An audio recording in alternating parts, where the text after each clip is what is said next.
Dear friends, welcome back to my channel. ಇವತ್ತಿನ blog ಶುರು ಮಾಡ್ತಾ ಇದ್ದೀನಿ. ಬ್ಲಾಗ್ ಏನಾದರೂ ನಿಮಗೆ ಇಷ್ಟ ಆಗಿದ್ರೆ please like, share, comment and subscribe to my channel.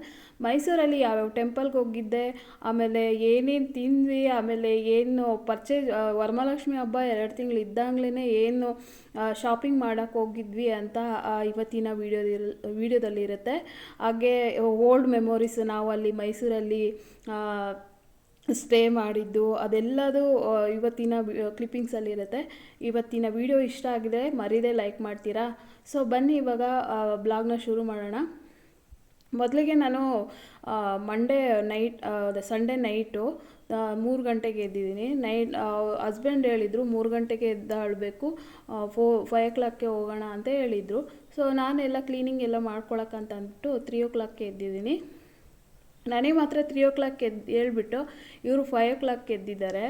So ಯಾಕೆ ಅಂತಂತಂದರೆ, ನಾನು ಅವ್ರನ್ನ ಮಾತಾಡಿಸ್ತಾ ಇರಲಿಲ್ಲ ಒಂದು 2 ಡೇಸಿಂದ.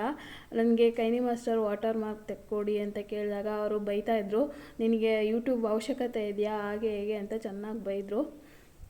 ಆರಾಮಾಗೆ ಮಕ್ಕಳನ್ನ ನೋಡಿಕೊಂಡು, ಮನೆ ನೋಡಿಕೊಂಡು, ನನ್ನನ್ನು ನೋಡಿಕೊಂಡು ಆರಾಮಾಗಿರು, ಇದೆಲ್ಲ ಬೇಕಾ ನಿನಗೆ ಅಂತ ಸಿಕ್ಕಾಪಟ್ಟೆ ಬೈದರು. ಸೊ ನಾನೇನಾದರೂ ಯೂಟ್ಯೂಬ್ ಬಿಟ್ಟರೆ ನೀವು ಮಿಸ್ ಮಾಡ್ಕೊತೀರಾ ಅಂತ ಕಾಮೆಂಟ್ ಬಾಕ್ಸಲ್ಲಿ ಕಮೆಂಟ್ ಮಾಡಿ. ನನಗೂ ಸಿಕ್ಕಾಪಟ್ಟೆ ಬೇಜಾರಾಗ್ಬಿಟ್ಟಿತ್ತು. ಆಂಜನೇಯ ಸ್ವಾಮಿ ಪೂಜೆ ವಿಡಿಯೋ ಅದು ಮುಂಚೆನೇ ನಾನು ವಾಯ್ಸ್ ಓವರ್ ಕೊಟ್ಟಿದ್ದೆ. ಅದ್ರ ಹಿಂದಿನ ವಿಡಿಯೋ ನೀವು ನೋಡಿರ್ಬೋದು, ಸಪ್ಪಗೆ ಮಾತಾಡ್ತಾ ಇದ್ದೆ ನಾನು. ಸೊ ನನಗೆ ನಿಮ್ಮನ್ನೆಲ್ಲ ಹಚ್ಕೊಂಡಿದ್ದೀನಿ.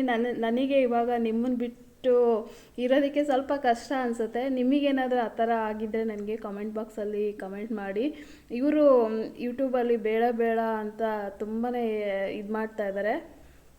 ನನಗೇನೋ ಆಲ್ರೆಡಿ ಒಂದು 6-7 ಮಂತ್ಸು, ಆಲ್ಮೋಸ್ಟ್ 8 ಮಂತ್ಸ್ 9 ಮಂತ್ಸೇ ಆಗ್ತಾಯಿದೆ ನಿಮ್ಮ ಜೊತೆ ನನಗೂ ಬಾಂಡಿಂಗ್ ಎಲ್ಲ ಶುರುವಾಗಿ. ನಿಮ್ಮನ್ನ ಬಿಟ್ಟಿರೋದು ಸಖತ್ ಕಷ್ಟ ಅನಿಸುತ್ತೆ ನನಗೂ ಕೂಡ. ಆಮೇಲೆ ನಾನು ಯೂಟ್ಯೂಬ್ ಬಂದಿರೋ ಉದ್ದೇಶನೇ ಬೇರೆ. ನನಗೂ ಒಂದು ಆಸೆ ಇರುತ್ತೆ. ನಾನೇನಾದರೂ ನನಗೆ ಎಷ್ಟು ಬರುತ್ತೋ ಅಷ್ಟರಲ್ಲಿ ನಾನು ಯಾರಿಗೋ ಮಕ್ಕಳಿಗೆ ಎಜುಕೇಷನ್ಗೆ ಹೆಲ್ಪ್ ಮಾಡಬೇಕು ಅನ್ನೋದು ನನ್ನ ಆಸೆ. ಸೊ ಅದಕ್ಕೋಸ್ಕರ ನಾನು ನನ್ನ ಫ್ರೀ ಟೈಮಲ್ಲಿ ನನ್ನನ್ನು ನೋಡಿ ಒಂದಷ್ಟು ಜನ ಮೋಟಿವೇಶನ್ ಆಗ್ತಾರೆ ಅಂತ ಅಂದ್ಬಿಟ್ಟು ನಾನು ಇದನ್ನು ಮಾಡ್ತಾ ಇರೋದಷ್ಟೇ. ಇನ್ಯಾವುದೇ ಕಾರಣಕ್ಕೂ ದುಡ್ಡಿಗಂತೂ ನಾನು ಮಾಡ್ತಾನೇ ಇಲ್ಲ. ಅದು ಏನಾದರೂ ಮಕ್ಕಳಿಗೆ ಎಜುಕೇಷನ್ಗೆ ಹೆಲ್ಪ್ ಮಾಡೋದಾದರೆ ನನ್ನ ಹಸ್ಬೆಂಡು ಕೂಡ ಮಾಡ್ಬೋದು. ಆದರೆ ಒಬ್ಬೊಬ್ಬರಿಗೆ ಒಂದೊಂದು ರೀತಿಯಾಗಿ ಆಸೆ ಇರುತ್ತೆ. ನನ್ನ ಹಸ್ಬೆಂಡ್ ಇವಾಗ ಮಾಡ್ತಾರೆ, ಮಾಡಲ್ಲ ಅಂತಲ್ಲ, ಅವರು ಸಿಕ್ಕಾಪಟ್ಟೆ ದೇವಸ್ಥಾನಗಳಿಗೆ ದಾನ ಮಾಡ್ತಾರೆ. ನಮ್ಮೂರಲ್ಲಿ ಅದೇ ಹೇಳ್ದಾಗೆ ಅದು ಚಿತ್ರದುರ್ಗ ಡಿಸ್ಟಿಕ್ಕು ಧರ್ಮಪುರದ ಹತ್ರ ಗೊಲ್ಲಳ್ಳಿ ಅಂತ ದೇವಸ್ಥಾನ ಇದೆ, ದೇವಿ ದೇವಸ್ಥಾನ. ಅಲ್ಲಿ ಆಲ್ಮೋಸ್ಟ್ 1.5 ಲಕ್ಷ, ನಾವು ಈ ಮನೆ ಕಟ್ಟುವಾಗ 1.5 ಲಕ್ಷ ಕೊಟ್ಬಿಟ್ಟು ನಾವು ಅಲ್ಲಿ ಬರೋ ಭಕ್ತಾದಿಗಳಿಗೆ ಶೀಟ್ ಎಲ್ಲ ಹಾಕ್ಸ್ಕೊಟ್ಟಿದ್ರು. ಇದನ್ನು ನಾವು ಮಾಡಿಸಿರೋದನ್ನ ನಾವು ಅಲ್ಲಿ ಎಲ್ಲೂ ಯಾರಿಗೂ ಹೇಳ್ಕೊಂಡೇ ಇಲ್ಲ. ಆದರೆ ಅಲ್ಲಿ ಇರೋರು ಬೇರೆ, ಅಂದರೆ ನಮ್ಮ ರಿಲೇಟಿವ್ ಮೊನ್ನೆ ಒಬ್ಬರು ಕರ್ಕೊಂಡು ಹೋಗಿ ಬಂದಿದ್ರಲ್ಲ, ಅವ್ರು ಹಾಕ್ಸಿದ್ದಾರೆ ಅಂತ ಅಂದ್ಕೊತಾ ಇದ್ದಾರೆ.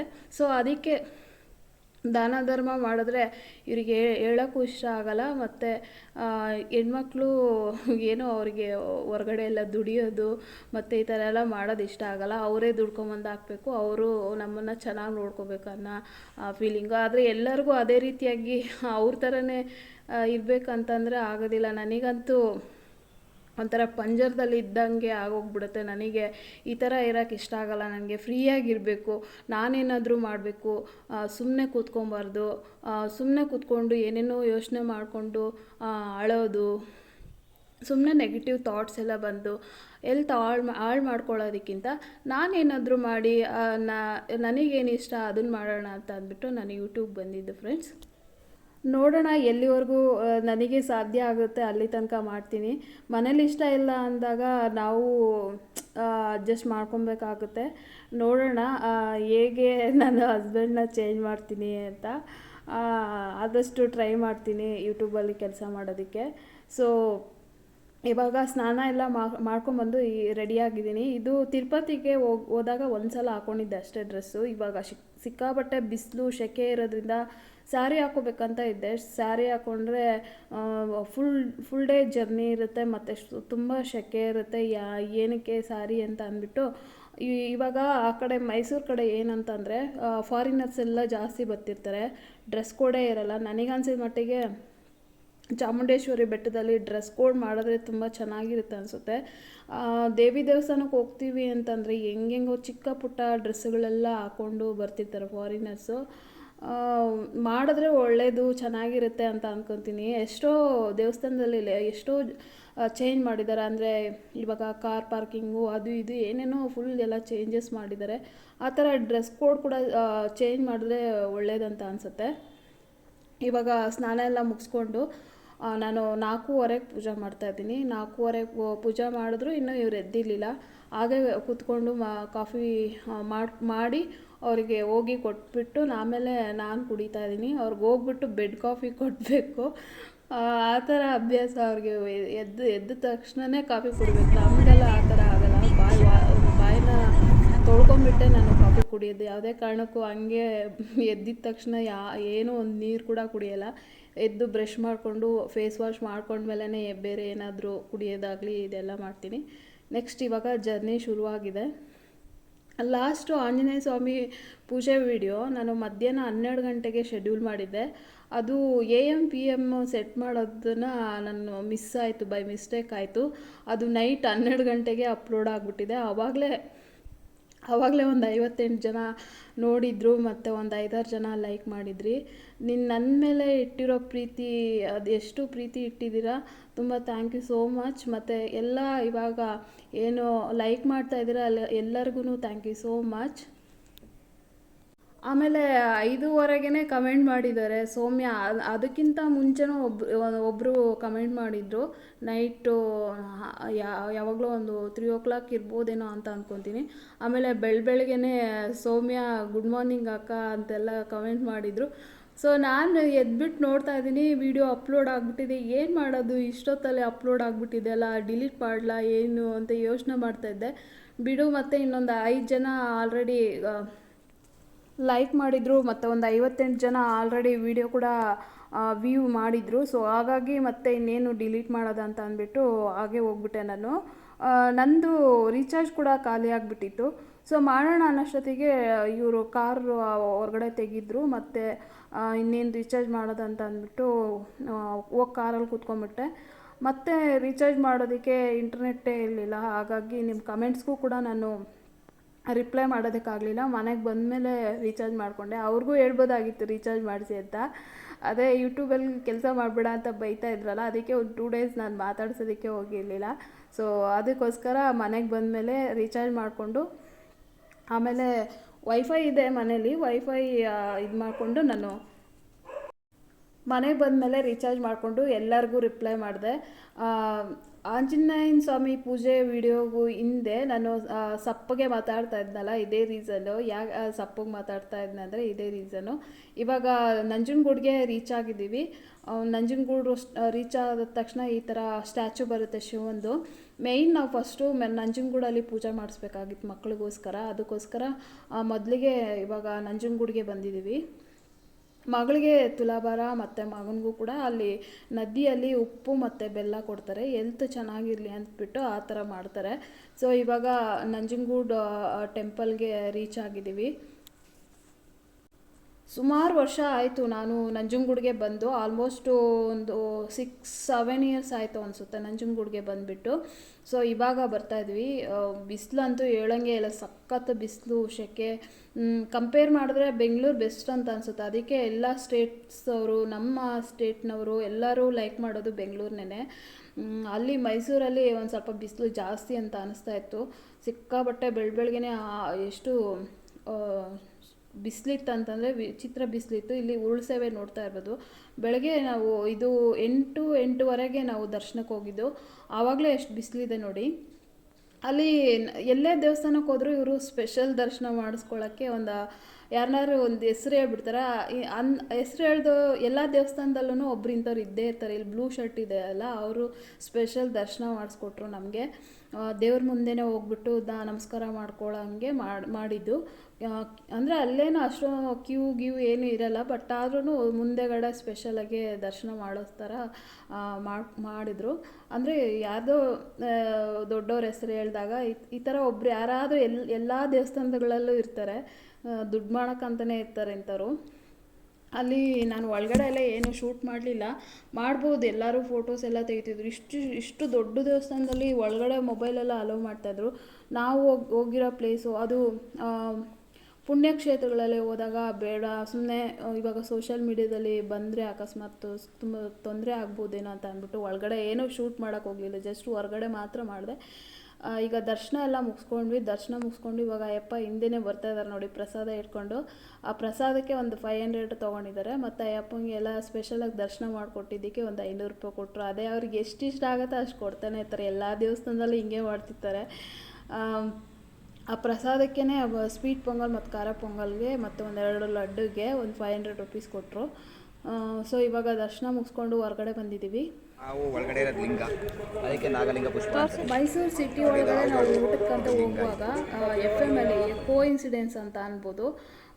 ನಾವು ಅದೇ ಶ್ರೀಕಂಠೇಶ್ವರ ಇದು ನಂಜನಗೂಡಲ್ಲಿ ಉಂಡಿಗೆ ಎಷ್ಟು ಬಂದಿದೆ ಅಂತ ಕೋಇನ್ಸಿಡೆನ್ಸ್ ಅನಿಸುತ್ತೆ. ಅದು ಕೂಡ ಅವತ್ತು ಪ್ಲೇ ಆಗ್ತಾಯಿತ್ತು.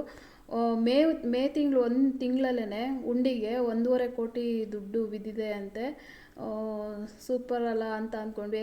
ತಿರುಪತಿಯಲ್ಲೇ ಕೇಳ್ತಾ ಇದ್ವಿ. ಇವಾಗ ನಂಜುಂಡೇಶ್ವರ, ಅದೇ ಶ್ರೀಕಂಠೇಶ್ವರ ನಂಜುಂಡೇಶ್ವರ ಯಾವುದೋ ಒಂದು ಅನ್ಬೋದು. 1.5 ಕೋಟಿ ಒಂದೇ ತಿಂಗಳಲ್ಲಿ ಉಂಡಿಗೆ ದುಡ್ಡು ಬಿದ್ದಿದೆ ಅಂತೆ. ಇವಾಗ ಸ್ಕೂಲ್ ಹಾಲಿಡೇಸ್ ಎಲ್ಲ ಇದ್ದಾಗ ತುಲಾಭಾರ ಅದು ಇದು ಮಾಡ್ತಿರ್ತಾರಲ್ಲ, ಅಲ್ಲಿ ಸಿಕ್ಕಾಬಟ್ಟೆ ದುಡ್ಡು ಬಿದ್ದಿದೆ. ಇಲ್ಲಿ ಹೂವು ನೋಡ್ತಾ ಇರ್ಬೋದು, ಅಯ್ಯಪ್ಪ ಹೂವು ತೋರಿಸಿದ್ರಲ್ಲ, ಅದು ಶಿವನಿಗೆ ಇರೋವಂಥದ್ದಂತೆ. ಮೇಲಿರೋದೆಲ್ಲ ನಾಗಗಳಂತೆ, ಕೆಳಗೆ ಲಿಂಗ ಅಂತೆ. ಅದು ಶಿವನಿಗೆ ತುಂಬ ಪ್ರಿಯವಾದ ಹೂವು ಅಂತೆ. ಅದಕ್ಕೆ ಅದನ್ನ ತೋರಿಸ್ತಾ ಇದ್ರು. ಅದಕ್ಕೆ ನಿಮಗೆ ಗೊತ್ತಾಗಲಿ ಅಂತ ಅಂದ್ಬಿಟ್ಟು ವಿಡಿಯೋ ಮಾಡಿದೆ. ನಾನು ಕೂಡ ಅದನ್ನು ನೋಡಿದ್ದೆ, ಅಷ್ಟೊಂದು ತಿಳ್ಕೊಂಡಿರಲಿಲ್ಲ. ನನಗೂ ಒಂದು ತಿಳ್ಕೊಳಂಗಾಯಿತು. ಇವಾಗ ಪರಶುರಾಮನ ದೇವಸ್ಥಾನಕ್ಕೆ ಬಂದಿದ್ವಿ. ಅಲ್ಲಿಂದ ನಂಜನಗೂಡಿಂದ ಒಂದು 1/2 ಕಿಲೋಮೀಟರು. ಇದು ಕಬಿನಿ ನದಿ. ಪರಶುರಾಮ ಇಲ್ಲಿ ತಪಸ್ ಮಾಡೋದಕ್ಕೆ ಬಂದಿದ್ರಂತೆ.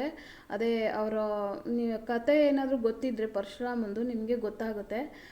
ಗೊತ್ತಿಲ್ಲದವರು ತಿಳ್ಕೊಳ್ಳಿ ಯಾಕೆ ಬಂದು ತಪಸ್ ಮಾಡಿದ್ರು ಅಂತ ಅಂದ್ಬಿಟ್ಟು. ನನಗೆ ಇದರಲ್ಲಿ ವೀಡಿಯೋದಲ್ಲಿ ಟೈಮ್ ಇಲ್ಲ ಹೇಳೋದಕ್ಕೆ, ಹಾಗಾಗಿ ಹೇಳ್ತಾ ಇದ್ದೀನಿ.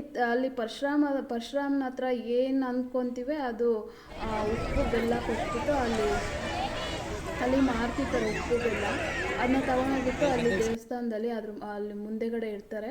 ಇಟ್ಬಿಟ್ಟು ನಾವು ಸಂಕಲ್ಪ ಮಾಡಿಕೊಂಡು ಕಬಿನಿ ನದಿಯಲ್ಲಿ, ಅಲ್ಲಿ ನೀರು ಹರಿತಾ ಇದೆಯಲ್ಲ, ಅಲ್ಲಿ ಬಿಡಬೇಕು. ನಾವೇನು ಅಂದ್ಕೊತೀವಿ ಅದು ಆಗುತ್ತಂತೆ ಅದು. ಸೊ ಅಲ್ಲಿ ಇವಾಗ ದರ್ಶನ ಮಾಡಿಕೊಂಡು ಅಲ್ಲಿ ಗಿಣಿಶಾಸ್ತ್ರ ಹೇಳ್ತಾಯಿದ್ರು.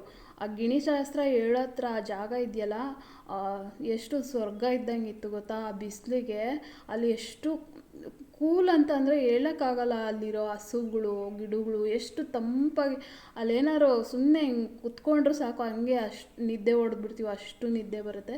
ಸೊ ಅಲ್ಲಿ ಹಂಗೆ ಗಿಣಿಶಾಸ್ತ್ರ ತುಂಬ ದಿನ ಆಗಿತ್ತು. ಊರುಗಳಲ್ಲೆಲ್ಲ ಬರ್ತಾಯಿದ್ರು ಅವಾಗ ಗಿಣಿಶಾಸ್ತ್ರ ಹೇಳೋರು. ಸೊ ಇವರು ಕೇಳ್ತಾ ಇದ್ರು ಹಸ್ಬೆಂಡು ಮಕ್ಳದು. ಅದೆಲ್ಲ ನಂಬಿಕೆ ಇಲ್ಲ, ಬಟ್ ಸುಮ್ಮನೆ ಏನೋ ಹಳೇದೆಲ್ಲ ನೆನೆಸ್ಕೊಳ್ಳೋದಕ್ಕೋಸ್ಕರ 20 ರೂಪಾಯಿ ಅಂತೆ ಒಬ್ಬೊಬ್ಬರಿಗೆ. ಅದಕ್ಕೆ ಗಿಣಿಶಾಸ್ತ್ರ ಕೇಳ್ತಾಯಿದ್ರು.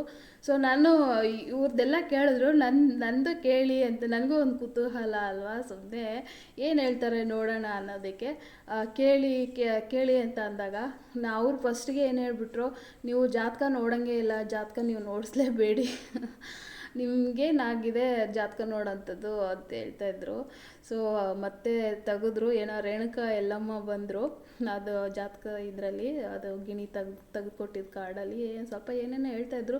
ಇದೆಲ್ಲ ನನಗೆ ಸರಿಯಾಗಿ ಹೇಳಿಲ್ಲ ನೀವು ಅಂತಂದೆ. ನೀವು ಜಾತಕನೇ ತೋರಿಸ್ಬೇಡಿ ಅಮ್ಮ, ಚೆನ್ನಾಗಿರುತ್ತೆ ನಿಮ್ಮ ಜಾತಕ, ಏನೂ ಆಗಿಲ್ಲ ಅಂತ ಮುಂಚೆನೇ ಹೇಳ್ಬಿಟ್ಟಿದ್ರು ಅವರು.